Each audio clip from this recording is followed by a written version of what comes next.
Bonjour, le message est pour l'avocat Daniel Moffett, avocat. Lui, il est directeur général, Centre communautaire juridique de Québec, administration. Et pour ce qui concerne mon signe, Commission des services juridiques, comité de révision. Bon, ben, je vais essayer d'être clair. Là, j'ai décidé de mettre une vidéo en ligne parce que l'autre fois, quand j'ai parlé avec un employé de Commission des services juridiques, elle me disait on a reçu votre DVD, M. Pouliot, mais on n'avait pas de son. Nous autres, on n'avait pas le logiciel pour entendre le son. On pouvait rien que voir l'image. Je dis, on va faire ça simple, on va mettre ça sur YouTube. YouTube. Ce que j'approche, moi, en partant, là, c'est Isabelle Gobeil qui a évalué si j'avais des chances ou pas d'aller en appel d'une décision rendue par la Régie du logement. Il y a une question d'impartialité. Cette femme-là, elle m'en veut 2 jours. Il y a quelques années, je l'ai dénoncé à elle ce que Charles B. Laliberté m'a fait. Je l'avais convoqué comme témoin. Puis lui, il m'a forcé que je libère de comparaître à la Cour des petites créances. Il attendait entre les 2 portes pour être sûr que je le libère bien. La greffière, elle m'avait dit que je n'étais pas obligé, mais moi, j'étais stressé, puis j'étais pris au dépourvu. Peut-être que s'il avait témoigné, cet avocat-là, je l'aurais fait libérer du secret professionnel, là. Peut-être que j'aurais eu plus comme jugement. Moi, j'avais le fardeau de la preuve. Je poursuivais déménagement transport DF. J'ai connu l'enfer avec ce déménageur-là. J'ai gagné la Cour des petites créances. Mes assurances m'ont payé une bonne partie.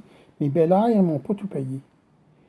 Mais j'avais le fardeau de la preuve. Moi, je voulais prouver tous les troubles et inconvénients. DF, il s'est trouvé une avocate, on va dire, discutable. Puis il m'a envoyé une requête par huissier de 10 000 pour diffamation, disant que tout ce que je disais, c'était faux, puis ta. En vérité, c'était pas vrai. Et quand j'ai gagné en cours de petites créances, ça a tout tombé à l'eau, ça. Moi, je voulais expliquer au juge, regardez, je suis obligé de prendre un avocat de l'aide juridique, puis il va vous expliquer toutes les procédures qu'il a dû faire, là. Puis en bout de ligne, je disais la vérité, c'était pas de la diffamation, c'était pas un déménageur, c'était un démolisseur, ça. Vous savez, des milliers de dollars de pertes de meubles, TV au plasma sans asphalte, laveuse, sécheuse, scrap, etc. Et selon ce site à monavis.com, il a fait bien d'autres victimes. Puis lui, ce qu'il faisait, il disait au monde, de toute façon, vous avez une franchise à payer 250. Le juge qui a rendu ma décision, il a dit, hein, ADF, là, ah non, c'est pas à tes clients à payer la franchise, c'est à cause que toi, tu fais des bris, puis tu as une assurance, puis là, le premier 250, c'est toi qui dois le payer. T'envoies pas la facture à tes clients, là. T'sais. Bon, Isabelle Gobeil, en partant, là, à même pas. L'autre fois, j'y étais, sans témoin, je me suis fait ramasser par elle. Insultes, remarques désobligeantes, etc. Elle me reprochait, regardez ce qu'on a fait pour vous, M. Pouliot, regardez les avocats qu'on vous a fournis, ça, qu'on vous a payés, là. C'est à cause qu'elle oubliait de dire de quoi de bien important. Pogner des choses, de faire des insultes à un client, des remarques désobligeantes, bien sûr, pas de témoin. Moi, selon mon expérience, tant tu t'en vas à l'aide juridique, t'es mieux d'avoir des témoins, ou au pire, un dictaphone de dissimuler. Bon, on ne peut pas tout être équipé comme j'y ai avec des caméras cachées, là, mais ça ne sera pas mauvais. Fait qu'imaginez-vous, cette femme-là m'en voulait déjà. Puis d'après ce que l'avocat disait, là, Moffett, là, Maître Moffett, il disait ouais, madame Alain, Isabelle Gobeil, Daniel Moffett qui s'appelle, avait à décider si ça voulait la peine d'aller en appel. Voyons donc, un enfant de 10 ans pourra comprendre quelqu'un qui t'en veut 2 jours. C'est attendu qu'après, je ne serai pas pour toi. Hein. J'y avais dit il y a environ 2 ans, Isabelle Gobeil, qu'est-ce que Charles B. Laliberté a fait. Elle-même aurait dû prendre des mesures disciplinaires contre son avocat. J'y avais dit qu'on a porté plainte, moi puis mon ex-ami, José Monette, ça veut dire que ça fait au-dessus de 3 ans. Au barreau du Québec, ben regarde, il n'y a pas eu de résultat, ça. Ben des personnes me l'ont dit, je ne cherche pas, là. C'est des avocats qui, le gars prend sa retraite, s'en va travailler au barreau du Québec. La semaine d'avant, il était de chum avec Charles Bay La Liberté. Toi, tu t'en vas porter plainte contre lui. Tu sais bien que ça ne donnera pas grand-chose. Hein? Tout le monde me dit que c'est une perte de temps, ça, porter plainte au barreau du Québec. Là, je suis victime de représailles. Moindrement que j'ai besoin d'un avocat, je suis briqueté, en tout cas, regarde, là. Personne ne va me prendre à l'aide juridique. Je suis le gars évité. Pourtant, c'est moi la victime. Pas moi qui s'est mal conduit envers Charles B. La Liberté, c'est lui qui s'est mal conduit envers moi. Et j'ai compté aussi qu'il m'a déjà fait perdre 10 000, lui. Mireille Boisvert, elle l'avait admis sur le bout des lèvres que mes registres de kilométrage, elle ne comprenait pas, fait que ça s'en est jamais occupé. Puis jamais qu'elle m'a convoqué pour avoir des explications, pour accepter les dépenses réelles. Pas ça qu'elle faisait, il allait au pif.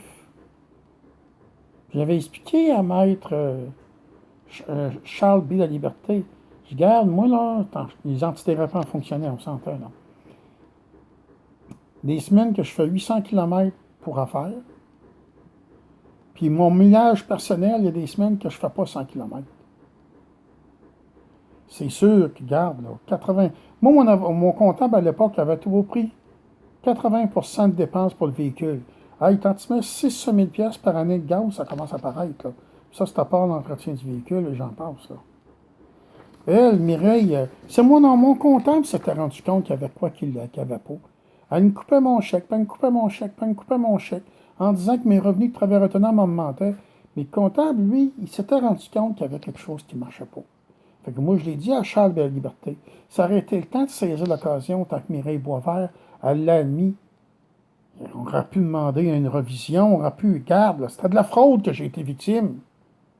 Mireille Boisvert, elle l'a admis, vu qu'elle ne comprenait pas mes registres, elle a décidé que c'était à moitié. Non, le réel dépense qu'elle aurait dû accepter, c'est 80%, non pas 5%, 50%, mais ça, c'est plusieurs années. Et c'est monnaie. Après plusieurs mises en demeure, j'ai réussi à avoir ces chiffres à Mireille Boisvert. C'était épouvantable. Ça ne concordait pas pantoute avec moi. Puis moi, j'ai toujours gardé mes factures toutes pour justifier mes dépenses. Là. Mais c'est toutes des affaires comme ça. Isabelle Gobeil a dit « Ah, il n'y a pas de chance de gagner. » Regarde, là. La lettre que le propriétaire m'a envoyée, là, elle n'est même pas légale. Le 3 mars, il a envoyé 16 hommes en coup de calice tabarnak, on reprend ton stationnement, tu t'enlèves, on te remarque. Un peu avant, j'avais reçu une lettre, mais c'est en la fraude, je m'explique. Armand Sanson, lui, au lieu d'envoyer une lettre enregistrée ou autre, là, il se garde une clé des boîtes aux lettres, là, puis il va fouiller dans nos casiers comme son bon il semble. Un avocat me l'avait dit, c'est pas légal cette lettre-là. Donc, en partant, on prend en appel. Claire Courtemanche s'est fiée sur une lettre qui n'était pas déposée en toute légalité. C'est une forme de fraude. Les climatiseurs. Armand Sanson, lui, nous autres, on paye chauffer, éclairer, tout là. Bon. Climatiseur, tu mets un climatiseur, c'est 80, deux, c'est 120. C'est pas comme ça que ça marche. Moi, j'ai appelé à Régie Logement à plusieurs reprises, puis une fois, j'ai dit aux personnes qui me parlaient, je vais t'enregistrer, moi, le faire entendre aux autres locataires. La personne a accepté. Puis là, elle m'expliquait. Le propriétaire doit déposer une requête, puis doit prouver la dépense supplémentaire. Mettons un exemple, je mets un climatiseur, ça coûte 10 pièces de plus de courant. Il peut me réclamer le 10 pièces. Mettons, j'en mets deux, ça lui coûte 15 pièces de plus de courant.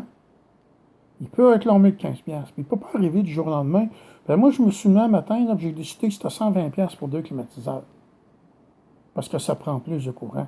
Non. Ça, en partant, Claire Courtemanche, là, alors, ne s'est pas occupé de ça. Il faut dire en partant, Claire Courtemanche, on vous a conté une histoire. Tout est vérifiable. J'ai essayé d'avoir une copie du rapport d'Hôtel de Ville. Là. Le gars m'a dit c'est à cause que vous n'avez pas pris le logement. Je vous l'aurais donné. C'est le pire logement, c'est le pire immeuble dans la rue Francheville. Ils ont eu plusieurs constats d'infraction.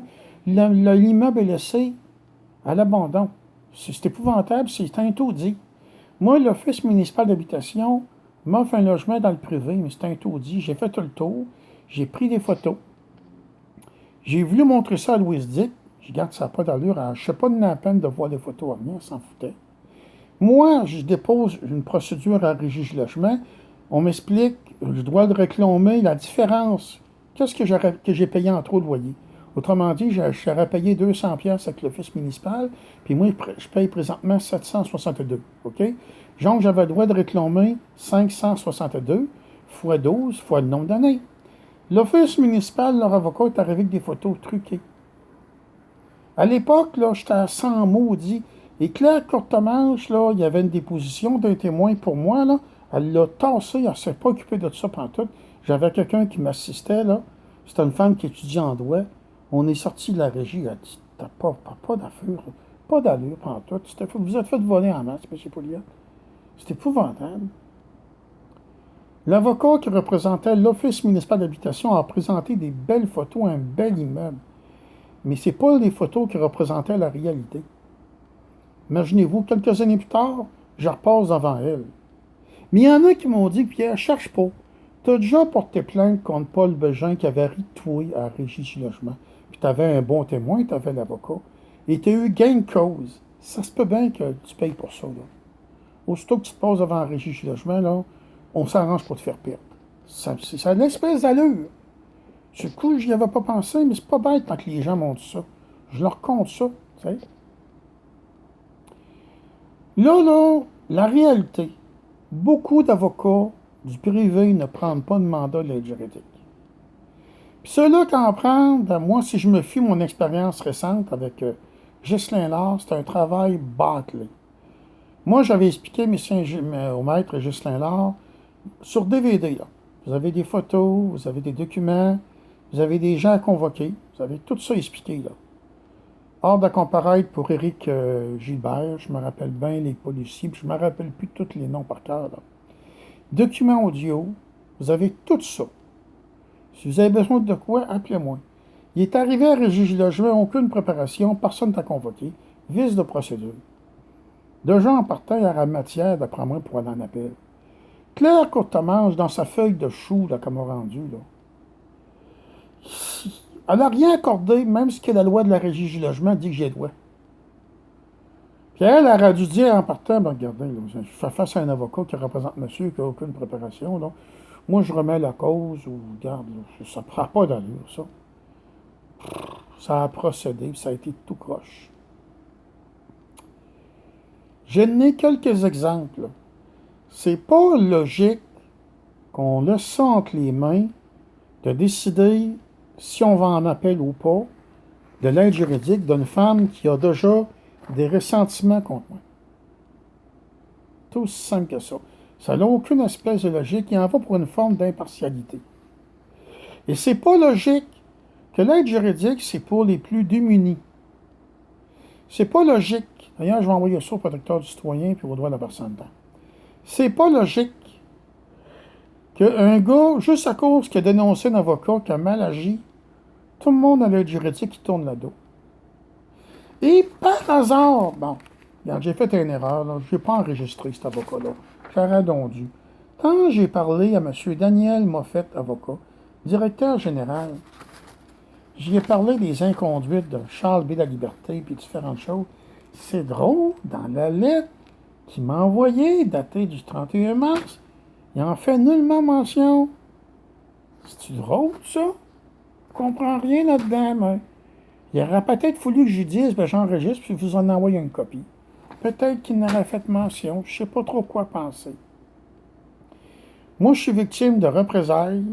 Il se passe, à mon avis, à l'aide juridique, des choses qui ne devraient pas se produire. D'ailleurs, je vais aller porter ça à tous les députés et ministres de l'Assemblée nationale.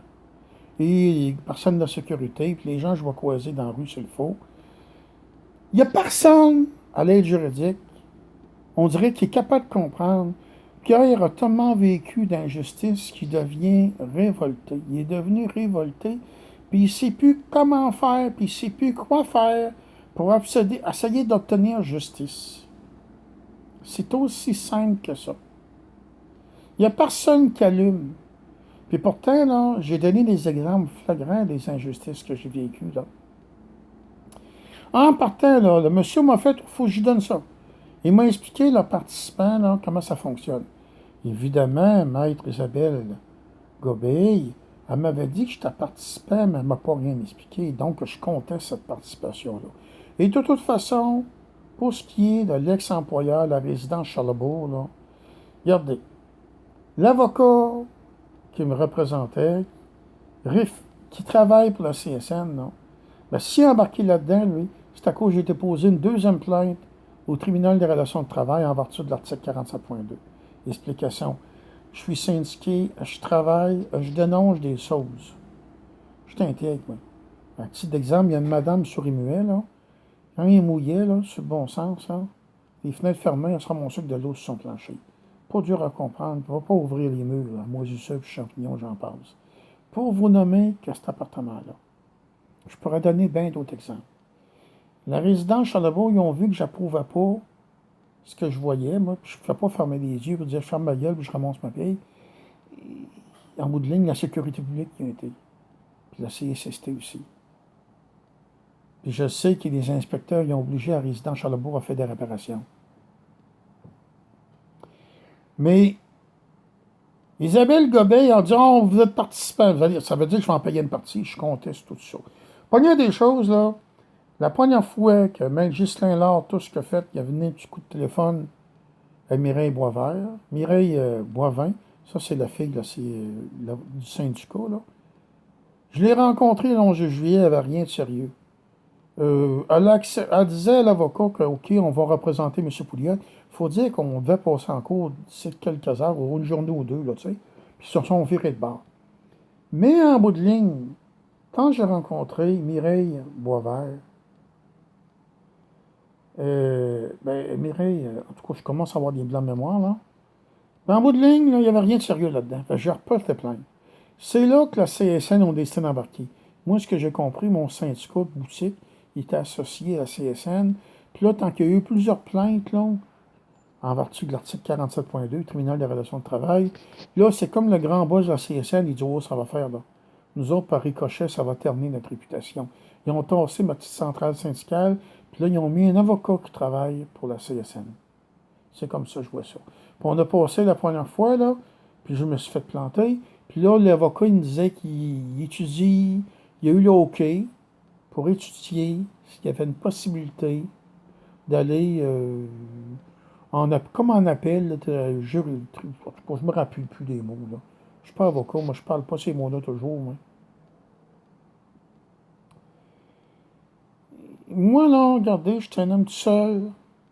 Et le fait de ne pas avoir de témoins quand je m'en vais à l'aide juridique, je suis une proie facile.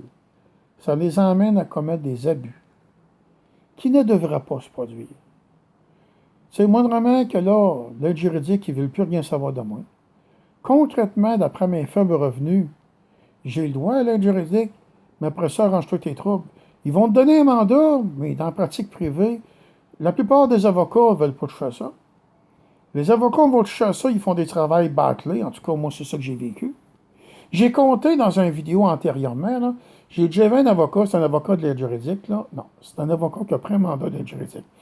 Je n'avais pas compris le message sur le coup.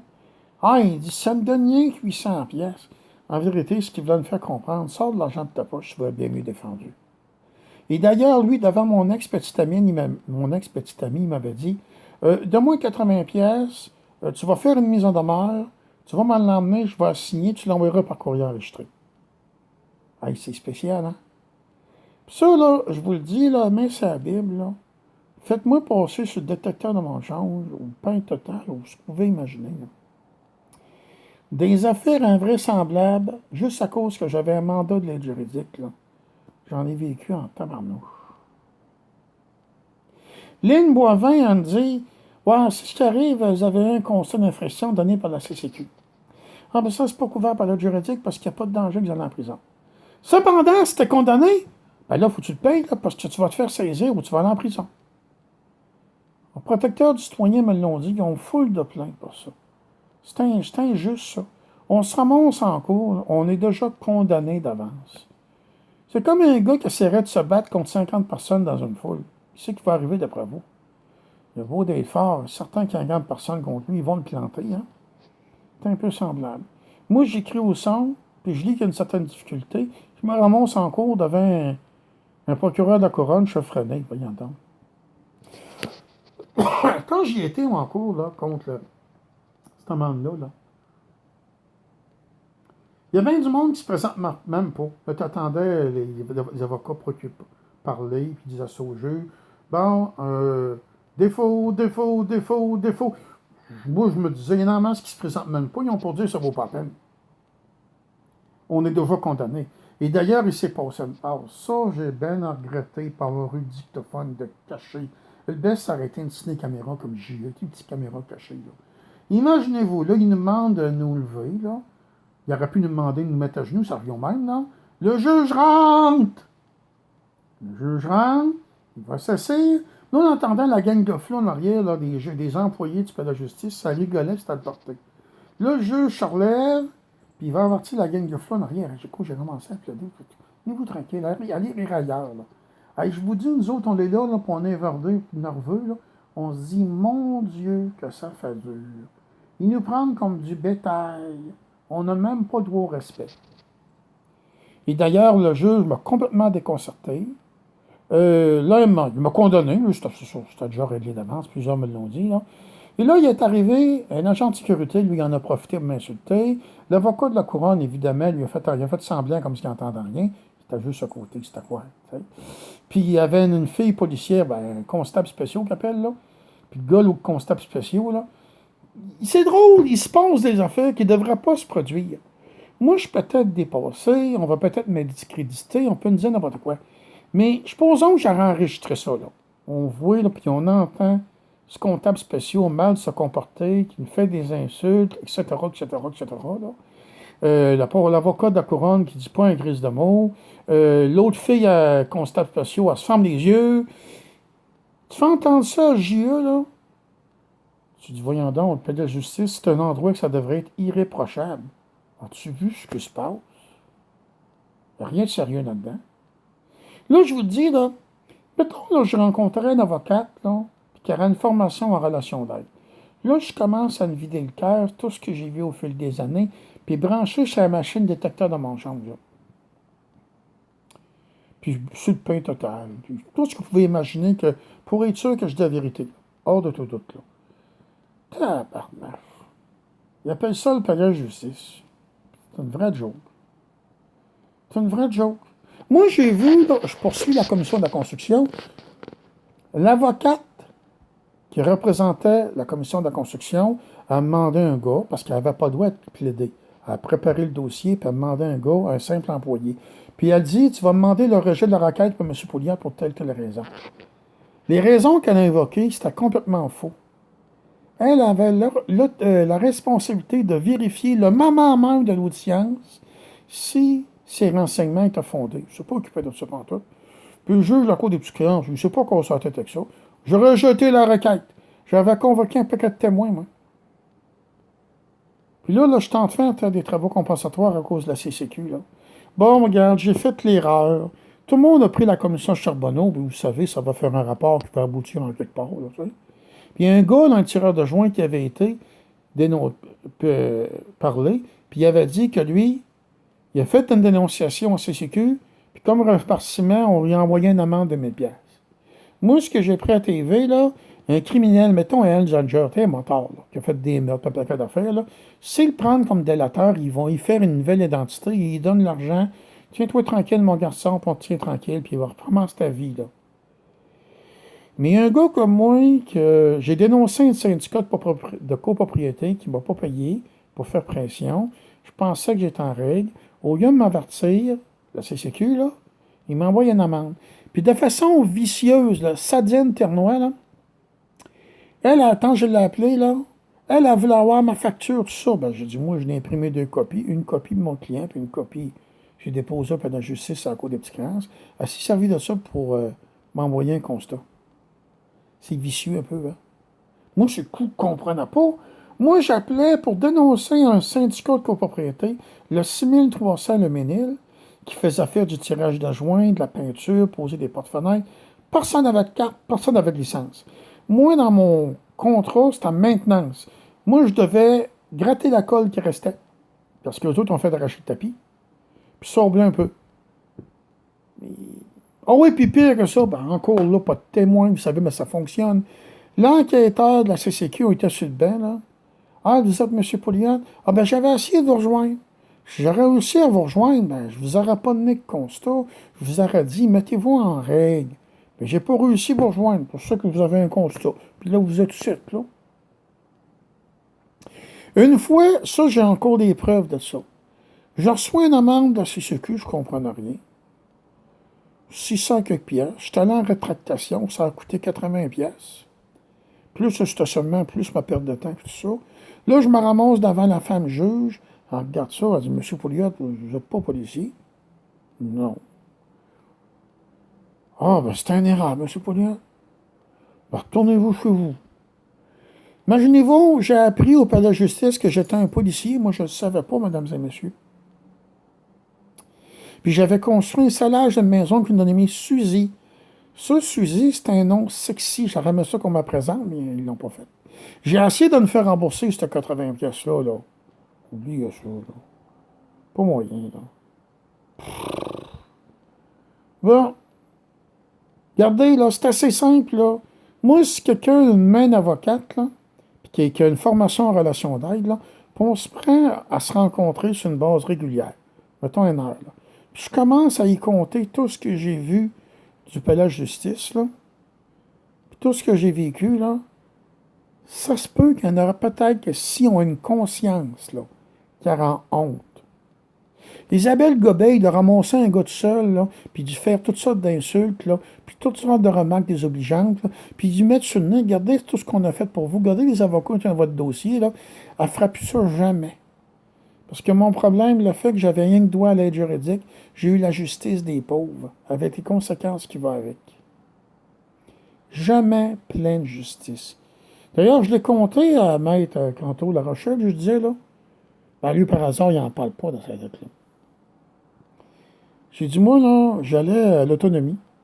Il y avait des différents cours, là. C'était un centre pour hommes, là. Puis j'ai déjà rencontré quelqu'un en relation d'aide. Puis là, il me disait, il se vantait, c'était un exploit, qu'il avait réussi à obtenir justice avec l'aide juridique. Il a dû forcer l'avocat à bien des reprises.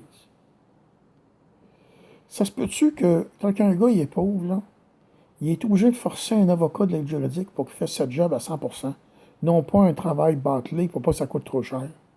Ça se peut-tu qu'il y ait un problème à quelque part? Si tu as de l'argent, tu payes un avocat, tu as la pleine justice. Si tu n'as pas l'argent, 40-50% de justice, pas plus que ça. Il faut s'arranger, il ne faut pas que ça coûte cher. Ça se peut-tu qu'il y a comme un problème, mesdames et messieurs? Fait que là, je vais envoyer ça un peu partout, là. Je ne sais pas ce que ça va donner, là. Moi, j'ai déjà vu des étudiants qui avaient pris le cours avec moi dans le cours d'entretien général d'immeuble se perjurer en cours de petites créances. Plusieurs années plus tard, j'ai prouvé, grâce à un commissaire à l'éducation et une journaliste, que j'avais dit raison. C'est pas normal, un gars qui vit des affaires comme ça. Après ça, on dit, M. Pouliot, t'es assez détestable. Ah, ils nous enregistrent. Ah oui, ils vont envoyer ça au tribunal des relations de travail aussi. Puis à la CSST aussi. Peut-être qu'ils vont mieux me comprendre, tu sais. Ah, il est assez hot, M. Pouliot, il nous enregistre. C'est à cause que Pierre, le fait d'être seul, là, il a vécu beaucoup de choses qu'il n'aura jamais vu vivre. Des insultes, des remarques désobligeantes, toutes sortes d'abus, le manque d'injustice, des injustices qu'il a vécues, vu qu'il n'avait pas le droit à justice parce qu'il n'avait pas d'argent, et j'en passe. C'est ça qui est la réalité.